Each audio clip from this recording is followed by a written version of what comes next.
You know, life of brutal dictator isn't always sunshine and lollipopski. Sometimes it's lonely job. But when I'm feeling cranky and a little blue, I sit around and consider the many things which make me happy. Creating terror with government purges, acting out all of his monstrous urges. Big brother plots that would make Orwell blush. These are the things that sure give me a rush. Spying on Lenin and murdering Trotsky, vexing the West with his communist plotsky, turning your dreams into scary nightmares. That is the way I forget all my cares. When the Germans head for Moscow and the weather's vile, I simply look on as they all freeze to death, and that really makes me smile.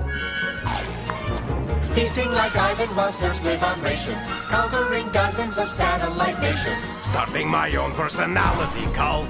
doing away with those who might revolt, sending your critics to rot in Siberia. That's how you get populations to fear ya, building a wall down the streets of Berlin. This kind of thing makes me flash quite a grin. If the people call for freedom or democracy, I'll simply bump off everybody until there's nobody left. Bye.